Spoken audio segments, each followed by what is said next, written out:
Let's talk about embracing golden opportunities, because very often what happens is that as you see that amazing opportunity on the horizon, you may not feel ready. So you procrastinate, you take some time because you want to figure out if you should embrace it or not. And as you are trying to figure it out, a lot of those opportunities may be gone. And I'm sure that it happened to you in the past, certainly happened to me. And what I learned from those situations is that when you see a truly golden opportunity, you just have to embrace it, even when you don't feel ready. Because often people forget that not feeling ready doesn't equal not being ready. You see, you may actually be ready to do something, but because we tend to underestimate ourselves as humans, you may not feel ready. So sometimes you just have to pull the trigger and you have to trust that things will work out for you. So I had many situations in my life when I saw certain opportunities and I didn't feel ready and I felt anxious and I didn't have enough confidence to just go for it. But then I just clicked that switch and I decided, you know what, I'm just gonna go for it anyway and see what happens. And worst case, I'm just gonna fail, but at least I'm gonna try. So one situation happened to me over 10 years ago when I was at university, maybe 12 or 13 years ago. I was at my first year studying at a British university, and back then my English wasn't very good. So I could write really well, I could read really well, but I was speaking in a funny way. You know, I'm originally from Poland, from Eastern Europe, so I had this very Eastern European accent. Hi, my name is Jimmy, I come from Poland. I really want to study in Birmingham, right? I was talking a little bit like this. So, and on top of that, I was saying certain words in a funny way. Instead of saying determine, I would say determine, right? Instead of saying intertwine, I would say intertwine. And my friends are laughing about it till this day because I would literally make up my own words, not because I wanted to, but because I didn't know how to pronounce them. So anyway, long story short, I wasn't that confident in my verbal communication. And especially when I was listening to other people from various countries, I just couldn't understand a lot of accents, especially the British accent. I had a lot of trouble with that. So I remember that at the beginning of my academic year, I went to this society called ISEC. I became a member. And during one of the first meetup, one of the leaders of the society said, listen, I'm gonna be going to a networking event. I'm gonna meet a lot of business people, and one of you can come with me. Who would like to come? And we had maybe, I don't know, 40, 50 people in the room. And I remember feeling my heart racing. I felt sweating, and it was one of those moments when part of me wanted to go for it, but I had those limiting beliefs that maybe my English is not good enough. But rather than waiting for those limiting beliefs to really kick in, I just automatically raised my hand, just right away. The moment he said, hey, who would like to come with me? 1 second, bam, I raised my hand without even knowing if I want to go or not. But I just felt viscerally, intuitively that, you know, maybe one of those golden opportunities, I just have to raise my hand. And the interesting thing is that almost everyone raised their hands, but only with like 5 or 10 second delay. They actually took some time to think it through, and then eventually almost everyone raised their hands. But because I was the first one to raise my hand, he said, oh, what is your name? Jimmy. Okay, Jimmy, you are coming with me. So to make the long story short, I felt uncomfortable being there. I got to that event and I wanted to talk to people, but it just felt really strange. Now, at some point I pushed myself. I decided to really go out of my comfort zone and I started talking to people, primarily asking them questions. And yes, I felt a bit of anxiety. I felt weird, but I kept pushing myself. And as you know, the more you push yourself, the more comfortable you become. So at some point, I just managed to adjust to that new environment and I started talking to people, I started laughing. I actually started to enjoy myself. And at that point, I met several business people who told me about a really interesting project. So those guys were actually heading to Africa, to Tanzania, to climb Kilimanjaro. Now, in case you don't know, Kilimanjaro is it's actually the highest mountain of Africa.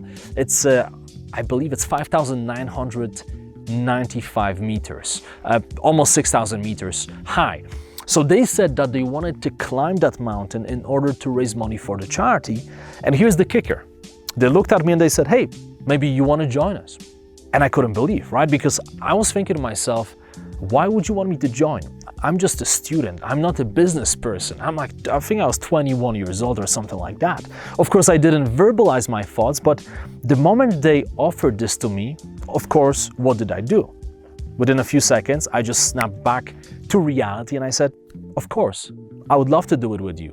What would be the next steps? How can we sort it out? So again, to make the long story short, we had another meetup.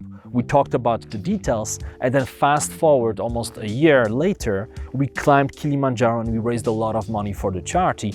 And a lot of those guys became my mentors. They're successful business people, and I learned a lot from them during that trip. You know, just all of those conversations and pretty much 24/7 interaction with successful business people. But none of this would have happened if I didn't raise my hand. Think about it. None of that would have happened if I didn't raise my hand during that student society meetup. I embraced that opportunity. I didn't feel ready, but it didn't mean that I wasn't ready. Even though I didn't feel ready, I could sense that there is this tremendous golden opportunity there, and I just had to raise my hand even though my heart was racing. I'm sure that in your life you have situations when you see those golden opportunities on the horizon, right? Something happens and you have that opportunity and you feel that strange feeling in your stomach, you feel the anxiety, you don't feel ready, and you succumb to that feeling and you are afraid to take action. You cannot summon enough courage.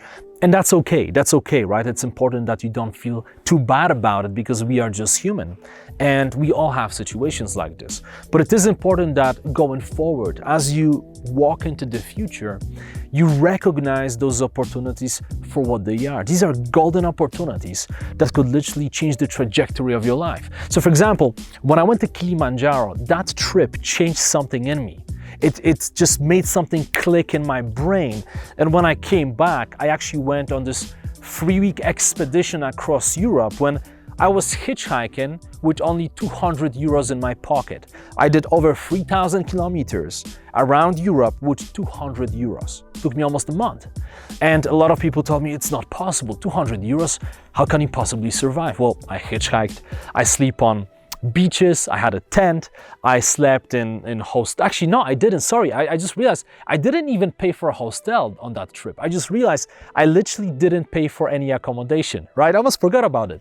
But I would literally sleep on beaches. I slept on a bench in Vienna one time. I slept at the train station in Venice. I met a bunch of random people and they told me, hey, do you want to stay at our place? So I was just hustling my way through Europe, but I made it happen. And then as a result of that, I traveled even more. When I went to my second year of university, I organized this like little cool group of adventurers, and we would book cheap flights and just venture to different places around Europe, buy those 20, 30 euro flights, go there, book cheap hostel dorms or sleep on a beach and have a blast. And all of those experiences contributed to me realizing that my true vision is to be able to travel the world full-time while running my business. And I'm happy to say that over the last 8 years, that's exactly what I've been doing. I've been traveling the world non-stop full-time while running various business ventures. And the question is, would I be doing what I'm doing now if I didn't go to Kilimanjaro?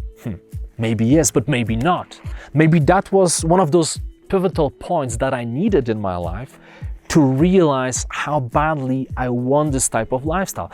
You never know, but the point is, those opportunities that you embrace can change everything. And that's why it's so important to recognize that, sure, in the short term, you may feel discomfort, you may feel anxiety, you may feel some pain, but it doesn't matter because it's worth it, right?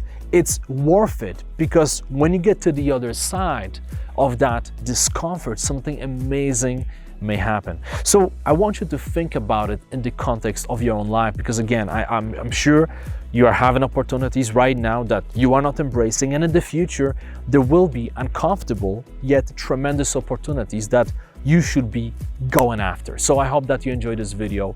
Post a comment and let me know about one of your opportunities that you managed to embrace in spite of discomfort that ended up creating something amazing in your life. Thank you so much for watching, and I'm gonna see you in the next video.